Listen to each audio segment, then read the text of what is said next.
আসসালামু আলাইকুম প্রিয় দর্শক, কুকিং বাই মৌসুমী চ্যানেলে আরও একটা নতুন রেসিপি দেখার জন্য সবাইকে স্বাগত।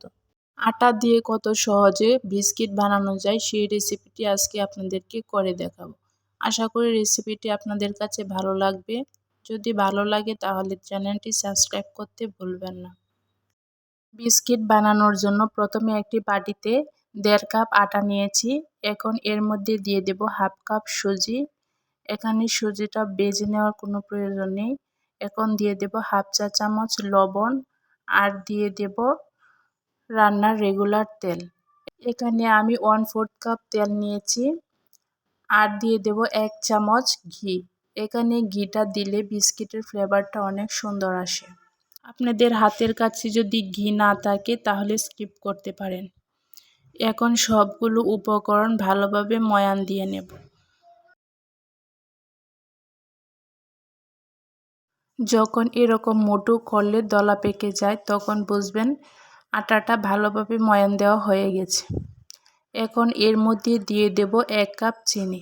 এখানে বড় দানার চিনিটা দেওয়ার চেষ্টা করবেন, তাহলে বিস্কুটটা খেতে ভালো লাগে। এখন আটা আর চিনি ভালোভাবে মিশিয়ে নেব।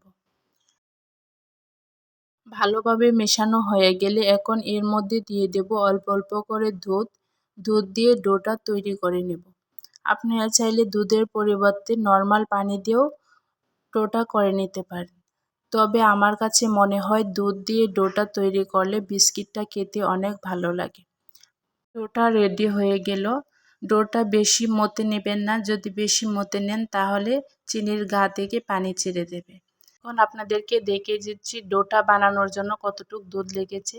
এখানে আমি 1 কাপ দুধ নিয়েছি, এর মধ্যে 1/2 কাপের চেয়ে একটু বেশি দুধ লেগেছে। এখন ডোটা থেকে 2টা লিচি কেটে নেব। এখন একটা লিচিকে প্রথমে একটা বেলন চাকিতে নিয়ে আমি একটা রুটি বেলে নেব। তবে রুটিটা বেলার সময় উপর দিয়ে একটু আটা ছিটিয়ে দেবেন, তাহলে দেখবেন রুটিটা নিচে লেগে যাবে না। এখন একটা রুটি বানিয়ে নেব। রুটিটা বানানোর সময় এত পাতলাও করা যাবে না, এত মোটাও করা যাবে না। আপনি দেখে হয়তো বুঝতে পারছেন আমি কীরকম মোটা রেখেছি। এখন একটি কুকি কাটার দিয়ে বিস্কিটের শেপটা দিয়ে দেব। আপনারা চাইলে স্কোয়ার শেপে বিস্কিটটা কেটে নিতে পারেন আপনাদের পছন্দ মতো। কুকি কাটার দিয়ে বিস্কিটটি কাটা হয়ে গেলে সাইডে যে অবশিষ্ট অংশটি আছে এগুলো আমি এক সাইডে রেখে দেব। পরে আবার রুটি বেলার সময় এটা দিয়ে রুটি বেলে বিস্কিটগুলো বানিয়ে নেব। দেখেন আমি কীরকম মোটা করে নিয়েছি।